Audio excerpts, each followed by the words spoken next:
Okay, this next lesson is about hatching and why we approach hatching. Hatching, I'm going to use a Pigma liner here, a fine liner. Hatching is a series of lines, for example, like here, is a series of lines that creates a gray area in your art. Unlike penciling, when you're drawing pencil and you're shading, for example, if you're drawing in pencil and you want an area to be dark, you can go in there and make it dark. But if you want a light area, some artists would just ease up on the pencil and then draw lightly. Okay, some of them even will use a smudger and kind of soften that up. But with comic book art, majority of everything is either black and white. And because it's black and white, you want to go in there and add hatching details. I'm going to use this pen right over here. I'm going to use this one. So you see how this is going from, in pencil, how it's going from dark to medium value to a light value? I'm going to create that with a marker. Okay, so what I'll do is I'll ink in lines and I'll space them as evenly as I can. Okay, so that's hatching. The next thing is you're going back there and you're cross hatching. So when you're cross hatching, you're creating a darker value like that. Okay, now I'm going to go a step further. I'm going to triple cross hatch like that. So now right here, you can see how this area is darker and you go into a lighter area. Okay, so this is done with a Pigma liner. I'm going to demonstrate how to do hatching with a brush. So this is a brush. Okay, so when I hatch with a brush, same technique. I'll just start thin and then I'll just ink in those lines like that. Now, when you're hatching, you want those lines to space evenly. Like you want each of those lines to space evenly as best as you can. Okay, you want to have those lines to start in the right place and then end in the right place. You want that line to kind of end in a pattern like this. You're going to go in here and hatch like this. Okay, so when you cross hatch, all you do is just you tilt the paper and you go in here and you cross hatch. Now, the technique with cross hatching, go in here and darken up this area like that. And then I'm going to double cross hatch going from this area to here. So I'll start light. And as I go into a dark area, I'll press down a little bit harder like that.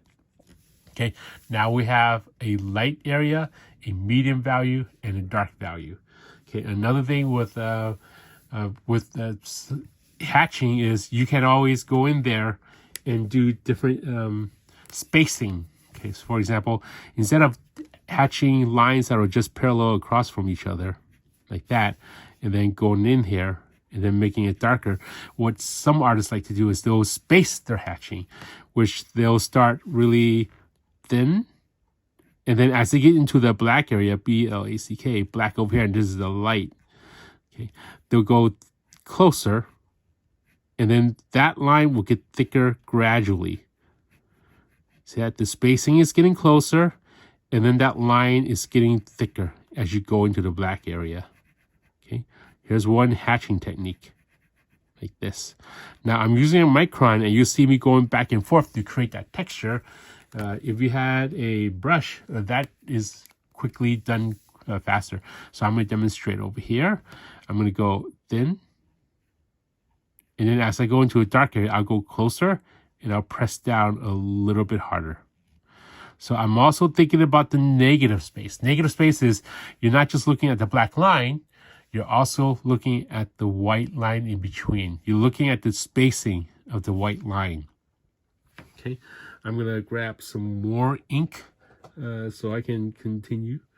So right here I'm using a Speedball Super Black, and I'm also using a Pentel Pocket Brush. Okay, I'm going to dip this. And every time I start inking, I always want to go in there and make sure I have a nice sharp tip. Now hatching, not only when I hatch, hatching isn't just one direction. You can go as many directions as you want. You can go straight. You can hatch those lines straight like this. You can curve those hatch lines like this. Okay, so when I'm hatching, for example, if I'm hatching details on this shirt, I follow the direction of the clothing. So right here, I'm just going to make sure my brush is working. I'm going to press in here I'm hatching underneath his elbow. Notice how I'm spacing it as evenly as I can. Okay, not only am I spacing it evenly, I'm starting that point in the same area. So that means when you're hatching, for example, you don't want to just randomly hatch lines like that. That's messy. You want to be clean and neat when you're hatching. Okay, I'm going to add some hatching on the side of his jacket over here, right here. Watch how I start the lines. I start thin, and then I space them evenly. If I want it to gradually become dark, I press down harder.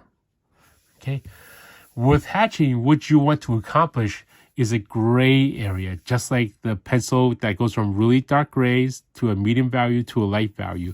So if I was creating this, I would just press in, go thin, press in like this. Okay, you're creating a gradation that comic books can print. Okay, like a light area to a dark area. Okay, if you want to cross hatch, you just tilt the paper, do the same effect, and just go back in there and just press down like this. Okay, like that. Okay, so that's one way to cross hatch. Another way of cross hatching is spacing the lines. Okay, so we have here, like that. You turn it. Okay, leave some of these lines. Actually, let me space a little bit more. I'm going to hatch a little bit more. Leave some of that line and then start cross hatching somewhere here. So we're going to go like this. Okay, so now you have a series of lines which you can see that there's a pattern going on. So you have this here, that's only one line. Here you have double line. And then now I'm going to go in here and I'm going to do 3 times cross hatching, which is the same technique, but I'm only going as far as this. So now you have a light value, medium value, and a darker value. If I want this value to be darker, I go in there, I adjust it, and now start inking another direction. Okay, hatching, you can hatch as many times as you want, as long as you have a gradation. Okay, sometimes I'll go in there and I'll even break up that hatch line. What I'll use is a gel pen. For example, this is a white pen that you can ink with white lines. I go in there and I'll start breaking up these lines. So some of these lines, I'll just go in here and I'll cross hatch some of those lines. So you have these white lines going through the black ink like this. Okay, so when it's printed, you won't see that whole line going across. It may be hard to see it in the video, but right here, when it's scanned, it'll look like little broken lines like this, like that. Okay, so that's cross-hatching. Okay, I'm going to demonstrate cross-hatching with a crow quill. This is a crow quill right over here. This is a Hunt's 102 nib. And when I'm inking, let me grab my bottle of ink. I'll just dip this right in here. Now with the crow quill, it's different than using a brush or a micron. With a crow quill, you can only ink one direction, which is the concave side facing upwards, okay? Which is the round side facing upwards. So this side is the bottom of the quill, and this side is the top of the quill. You can only go in one direction. So when I'm cross-hatching with a quill, you flick it. Instead of using a pen and you're just drawing the lines, what you're doing with a quill is you're flicking it. So right over here, make sure my quill works. And I'm just gonna flick, flick, like that. You can hatch those lines as long as you want. Space them evenly. Or you can hatch them as close as you want, okay? But a lot of flicking motion, okay? You want to press down on it and then flick. And you do hear that sound, that clicking sound. So that's me cross-hatching right over here. Now I'm going to cross-hatch. That was me hatching here. I'm going to cross-hatch, same thing. You're just going to go in there and do this flicking motion. Okay, one thing you want to keep an eye on is make sure those little squares inside is a pattern. You want those to have a nice pattern on your crosshatch lines.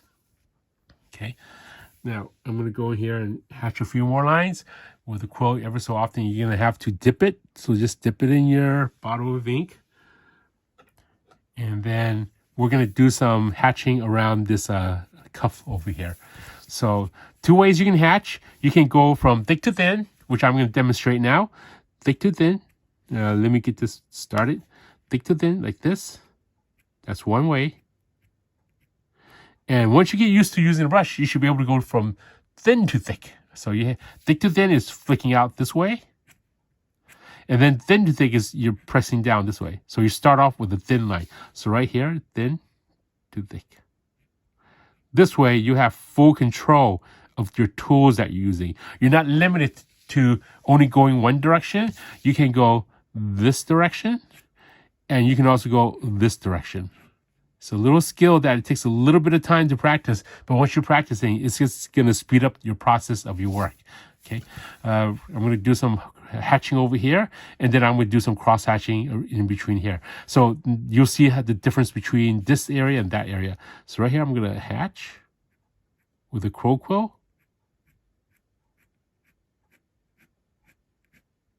Like so.